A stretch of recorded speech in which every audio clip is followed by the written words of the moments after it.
Jason, വളരെ ആസൂത്രിതമായി ഒറ്റയ്ക്കൊരാൾ പട്ടാപ്പകൽ നടത്തിയ മോഷണമാണ്. മോഷ്ടാവ് ഏതായാലും കൊച്ചിയിലേക്ക് കടന്നുവെന്ന് പോലീസിന് സൂചനയുണ്ട്. അങ്കമാലി KSRTC ബസ് സ്റ്റാൻഡിന് സമീപത്തുള്ള CCTV ദൃശ്യങ്ങൾ പോലീസിന് ലഭിച്ചു കഴിഞ്ഞിരിക്കുന്നു. സൈഫിനിസ അലിയാർ വിവരങ്ങളുമായുണ്ട്. സൈഫിനിസ, പോലീസ് ഇപ്പോൾ സ്കെച്ച് ചെയ്ത് കഴിഞ്ഞോ? എന്താണ് ഇപ്പോൾ പോലീസ് പറയുന്നത്? എവിടെയൊക്കെയാണ് പോലീസ് നിലയുറപ്പിച്ചിരിക്കുന്നത്? സ്മൃതി, ഇയാൾ എറണാകുളം ജില്ലയിലേക്ക് കടന്നു എന്നുള്ള കാര്യം പോലീസ് സ്ഥിരീകരിക്കുന്നുണ്ട്. അങ്കമാലിയിലാണ് ഞാനിപ്പോൾ നിൽക്കുന്നത്. അങ്കമാലി പോലീസ് സ്റ്റേഷനാണ് ഈ കാണുന്നത്. അങ്കമാലി പോലീസ് സ്റ്റേഷന്റെ നേരെ എതിർവശത്താണ് KSRTC ബസ് സ്റ്റാൻഡ്.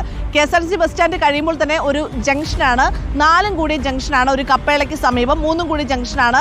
ഇവിടെ നിന്ന് പെരുമ്പാവൂർ റൂട്ടിലേക്ക് പോകാം, ഒപ്പം തന്നെ എറണാകുളം നഗരത്തിലേക്കും പോകാം. MC റോഡും NH റോഡും സംഗമിക്കുന്ന ഒരു ഭാഗം കൂടിയാണ് എനിക്ക് തൊട്ടടുത്ത് കാണുന്ന ആ സിഗ്നൽ ജംഗ്ഷൻ എന്ന് പറയുന്നത്. ഇപ്പോൾ വാഹനങ്ങളൊക്കെ നിർത്തിയിട്ടിരിക്കുന്ന ആ സിഗ്നൽ ജംഗ്ഷനിലാണ്. ഈ ജംഗ്ഷനിൽ നിന്നാണ് ഇപ്പോൾ ഈ പോലീസിന് നിർണായകമായ CCTV ദൃശ്യങ്ങൾ കിട്ടിയത്. ഒരു സ്കൂട്ടറിൽ ഇയാൾ പാസ് ചെയ്തു പോകുന്ന ദൃശ്യങ്ങളാണ് കിട്ടിയിരിക്കുന്നത്. പക്ഷേ അവിടെ നിന്ന് ഏത് ഭാഗത്തേക്ക് വേണമെങ്കിലും പോകാം. ഞാൻ ഈ പറഞ്ഞതുപോലെ എറണാകുളം ഭാഗത്തേക്ക് പോകാം, പെരുമ്പാവൂർ ഭാഗത്തേക്ക് പോകാം. അതുകൊണ്ട് തന്നെ ഇപ്പോൾ അത് കേന്ദ്രീകരിച്ചുള്ള അന്വേഷണമാണ് എറണാകുളം സിറ്റി പോലീസും എറണാകുളം റൂറൽ പോലീസും അന്വേഷണം നടത്തുന്നത്. ഒപ്പം തന്നെ അങ്കമാലിയുടെ തന്നെ വിവിധ ഭാഗങ്ങളിലായി, അതായത് ഇനി അങ്കമാലിയിൽ തന്നെ ഇയാൾ ഉണ്ടോ എന്നുള്ളതിൻ്റെ ഒരു സ്ഥിരീകരണത്തിനായി അങ്കമാലിയിലെ ബോർഡർ, അതായത് കറുകുറ്റിയാണ് ബോർഡർ തുടങ്ങുന്നത്, അങ്കമാലി പോലീസ് സ്റ്റേഷൻ്റെ പരിധി തുടങ്ങുന്നത്.